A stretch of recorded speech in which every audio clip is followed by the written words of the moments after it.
2 araw ang lumipas, ngunit walang Isabel na nagpakita sa mansyon. Isang bagay na hindi malaman ni Ivan kung ay pagpapasalamat dahil hindi pa binabalikan ni Isabel ang kanyang ina. O dapat ba siyang makaramdam ng lungkot sa hindi pagdating ng babaeng kanyang minamahal? Hindi niya kayang iwanan ng ina sa isiping makabalikan ito ng estatwa at wala siyang magawa upang maipagtanggol ito. Alam niyang sa panahong ito, mas kailangan siya ng ina. "Are we all set, iho?" Tanong ng kanyang ina. "Yes, ma. Naikarga na lahat ang mga maleta. Tayo na lang ang hinihintay. Alagaan ninyo ang mansion ko. Babalik-balikan na lamang kami dito upang bumisita. Bilin ito sa mga kasambahay na may iiwang tagapangalaga ng mansion. Opo, kami na ang bahala." "Halika na, Ivan." "Sige, ma." Nagpalinga-linga pa si Ivan sa paligid bago tuluyang sumakay ng kotse. May lungkot na bumalot sa kanyang pagkatao na hindi na niya makikita pa muli si Isabel.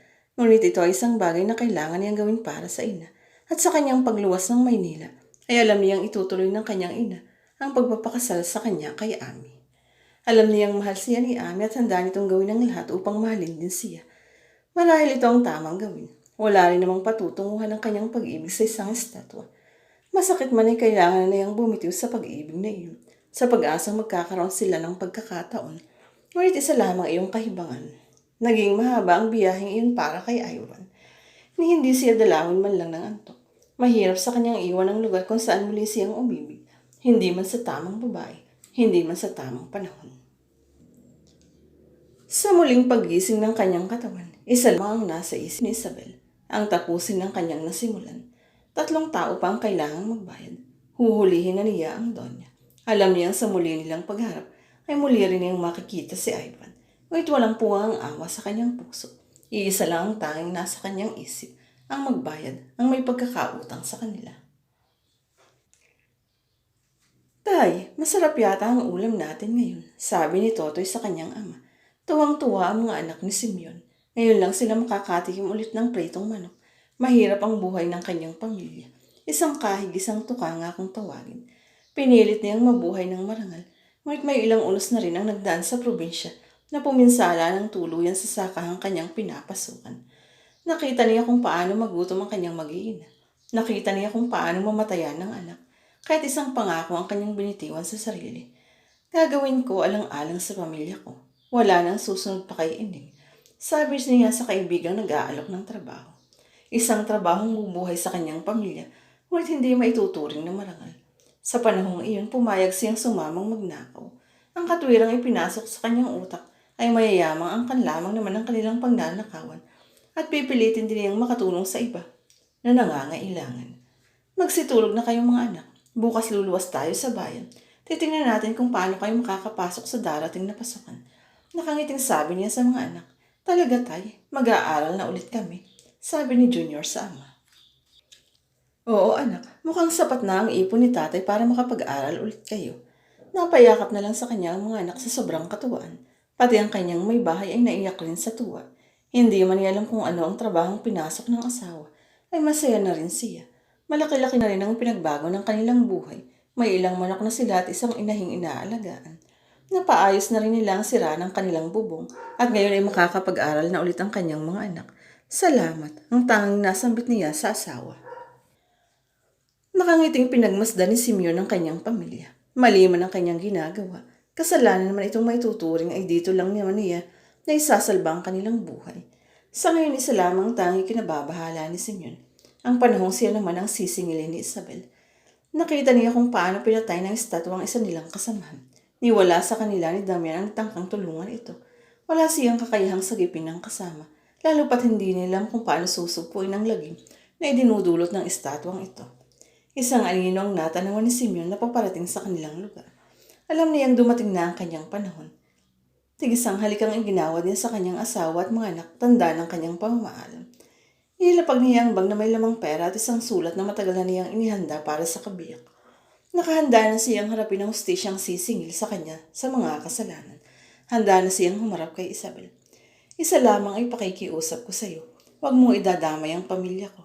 Handa akong pagbayaran ang lahat ng mga kasalanan ko sa iyo at kay Don Marco. Huwag mo lang idamay ang pamilya ko." Napaiyak na ito sa harapan ng estatwa. Maang na napatingin lang si Isabel sa lalaking kaharap. Pilit inaalala kung ano ang naging partisipasyon nito sa pangyayaring pagnanakaw sa pagpatay kay Marco. Bago pa man makapagsalita ulit si Marco, ay mabilis na bumulot ng baril ang lalaking iyon at iniumang sa kanya. Sa dibdib tinamaan si Marco. Napahawak siya rito at ramdam ang bilis ng tagos sa mainit na likidong nanggaling dito. Unti-unti na lang siyang napaluhod. Ramdam ang sakit na nagmumula dito. Pare, ang usapan lang natin ay magnanakaw tayo. Hindi kasama ang papatay tayo ng tao. Galit na sabi ng isang lalaki. Pumalag eh. Mabuti hindi asintado kundi baka ako ang nakaratay ngayon. Sabi nito na hawak pa ang baril. Ayoko na. Hindi tama ito.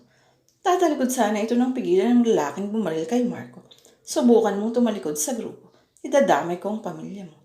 Tiimbalang na hindi na ito nagsalita pa. Pilit hinakot ang mga gamit na kayang bitbitin. Ngunit bago itutuloy ang lumabas ng pinto, ay muli niyang binalikan si Marco. Patawad, sabay talikod nito. Hindi na nagsalita pa si Isabel. Pamilyar sa kanya ang mukha ng lalaki. Hindi dahil sa kasama siya ng mga nanloob sa kanya, ngunit siyang kaisa-isang tumutol sa ginawang pagpaslasak sa kanyang pinakamamahal.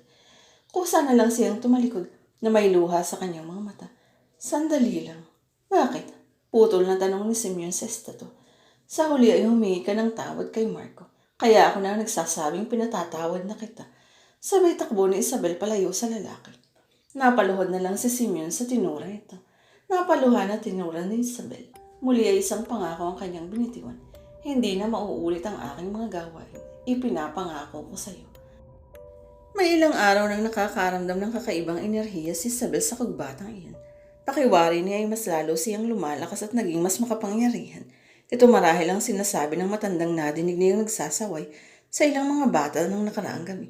Magsuguwi na kayo sa inyong mga bahay. Malapit na ang Biyernes Santo. Malapit nang mamatay si Kristo. Muli ay lalaganap na naman ang lagim sa buong paligid. Magigising na naman ang mga masasamang elemento sa paligid. Hindi man niya lubusang naintindihan ang sinasabi ng matandang iyon, ay ramdam naman niya ang kakaibang lakas at kapangyarihang ibinibigay sa kanya ng pagkamatay na tinatawag nilang Kristo. Ramdam din niya ang pakikiisa ng kalikasan sa kanya na waring naging kaagapay niya sa ilang gabing pag-iyak niya sa pagkawala ng lalaking kanyang minahal. Ngayon ay handa na siya upang harapin ang taong kumitil ng buhay sa kanyang maestro, ang taong kumalabit ng gatilyo na ikinamatay ni Marco. Ngunit hindi pa man nakakalabas ng guwat ang estatwa, ay tumambad na sa kanyang harapan ang lalaking pakay ng gabing iyon. Ako na ba ang susunod magandang binibini? Anito, nagdilim ang paningin ni Isabel sa lalaking kaharap. Ito ang pumatay sa kanyang pinakamamahal. Ito ang pumatay kay Marco. Magbabayad ka. Magbabayad ka.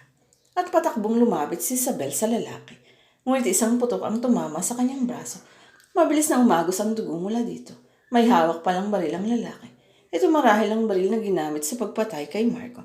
Masakit ba? Ganyan ang naramdaman ng amo mo nang barilin ko siya sa unang beses. Sabay tawa nito ng malakas. May kurit man ang tama ng armas na yun sa kanyang braso, ay lalong nagtimang bagang ni Isabel sa narinig. Ikinampay niya ang kanyang kamay na waring nag-uutos sa hangin. Naunay agad namang sumunod ang isang sanga ng punong kahoy na malapit sa kanya. Tinamaan ng lalaki sa kanyang sikmura na ikinatumba nito. Ngunit inundayan din ng putok ng lalaki ang sanga ng punong kahoy na iyon. Nang muling humarap si Isabel sa lalaki, ay pinagapang naman niya ang mga ugat ng puno patungo dito. Sa una ay nakailag ito sa papalapit na ugat. Ngunit nang nagsabay-sabay na ang pagsuot ng mga ugat, ay agad niyang binihag ang mga paa at kamay nito. Unti-unting inilapit sa kanya. Ito ba ang ipinagmamalalaki mo? Sabay hablad sa hawak na baril ng lalaki. Patawarin mo ako. Pagmamaakaaw. Patawarin, sabay kalabit ng gatilyo ni Isabel gaya ng nakita niyang ginawa ng lalaki. Patawarin kita matapos mong patayin ng lalaking aking minamahal. Patawarin kita matapos mo kong barilin. Nagpapatawa ka ba? Waring boses ng lalaki ang kumawala sa tinig ni Isabel. Noon naman ay humigpit ang pagkakabihag sa lalaki ng mga ugat na nakatali sa mga paa at kamay nito. May ilang baging din na animoy nagsasayaw sa ulo nito na para bang naghihintay ng susunod na iuutos ni Isabel. Kasabay ng galit na nagpupuyo sa dibdib ng estatwa ay ang galit ng kalikasan na nakaramdam ng paghihinagpis ng babae. Hindi ka pa nakontento na ibinigay na ni Marco sa inyo ang lahat. Gusto niyo pa siyang patayin. Para saan? Para kanino? Kay Matilde. Para sa mansyon. Ngayon ako naman ang papatay. Ako naman ang maniningil. Isang madiing halikan ang ginawad niya sa lalaki. Unti-unti ay nagdugo ang mga labi ng lalaki. Sumunod ang ilong nito at mga tenga. Pakawalan mo na ako. Patawarin mo na ako. ang huling sabi ng lalaki sa kanya. Huli na, sabay kumpas ng kanyang mga kamay sa hangin. Unti-unti ay naramdaman ng lalaki ang paglapit sa kanya ng mga nakapaligid na baging sa kanyang ulunan. Dahan-dahang tinumbok nito ang kanyang leeg upang siya ay sakalin. May ilang pang baging na waring nagpilit pumasok sa kanyang tenga patungo sa kanyang utak. Ang mga ugat naman na nakatali sa kanyang mga paa at kamay, naanimoy hinihila siya sa magkakaibang direksyon. Ramdam niya na para siyang papel na malapit ng mapunit. Ngunit hindi na siya makasigaw pa. Huli na nga para magsisi pa siya. Isang pitik lang at wala na siyang buhay. Napangiti pa si Isabel sa nakitang kinahantungan ng lalaki. Agad siyang tumalima sa punong kahoy na katabi at lumuhod sa kalikasang tumulong sa kanya. Isang pasasalamat galing sa isang tulad niya. Muli ay nadiligan ang kagubatan ng dugo ng isang makasalanan. Muli sa ilang daang siglo ay mananatiling buhay ang kagubatan. Ngunit unti-unti ay nakaramdam ng pagkahilo si Isabel. Hindi niya naampat ang braso na nanggaling sa kanyang sugat. Ngunit bago siya tuluyang mawala ng malay, ay isang anino ng lalaki ang tumambad sa kanyang harapan. Dadalhin kita sa ospital. Ang narinig niyang sinabi nito. Ngunit bago pa man nailabas sa kagubatan si Isabel, ay muli itong nagbalik sa kanyang estatwa. Pasikat na ang haring araw noon, kahit siya'y bumalik na sa kanyang tunay na anyo. Nabigla man ang lalaki sa natunghayan, ay naging maingat pa ito sa paglabag sa natunang estatwa.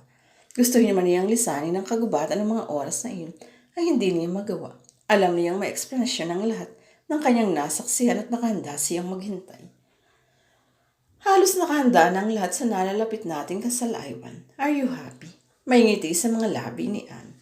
Yes, I am. Matawagan at matabang na tugon nito. Hindi na pinagtuunan ng pansin ng babae ang nararamdamang panlalamig ni Ivan sa kanya. Ngayon ang importante ay matuloy ang kanilang kasal at tuluyan niyang mailayo si Ivan sa estatwang kinahuhumalingan nito. Handa na ang plano. Pagkatapos ng kasal ay sa Amerika na sila maninirahan. Doon nila itutuloy ang kanilang buhay. Doon nila bubuhay ng pamilyang matagal na nilang pinapangarap. Hindi ang isang katulad mo lang ang magiging hadlang sa pag-ibig ko kay Ivan. Hindi ang isang estatwang tulad mo, Isabel. Akin si Ivan. Akin lang. Bulong ni Ami sa sarili. Noon ay nakatulog na si Ivan. Naging abala sila ng mga nagdaang araw sa preparasyon ng kanilang nalalapit na kasal. Hindi man masaya si Ivan ay alam niyang ito ang tamang gawin. Ivan, mahal kita. Bakit mo ako iiwan? Bakit mo ako iiwan? Pagtangis ni Isabel. Kitang-kita niya ang estatwa sa di kalayuan, ngunit tanging ang mukha lang nito ang anyong tao. Ang buong katawan nito ay nananatiling estatwa. Kahit anong pagpilit ay hindi niya magawang makalapit kay Isabel. Parang may kung anong pwersa ang pumpigil sa kanya upang tulungan ito, upang muli itong makasama. Mahal na mahal kita, Ivan. Isang impit na iyak ang tuluyan ang nagbalik sa estatwang si Isabel. Huwag mo akong iwan. Mahal na mahal din kita, Isabel. At doon ay nagising ang animo isang bangungot si Ivan. Ngayon ay hindi na siya sigurado kung itutuloy pa niya ang kasal. Ayaw niyang tuluyang mawala sa kanya si Isabel. Alam niyang kayang mawala at hindi niya kayang mawala ang tanging babaeng minahal niya ng lubos.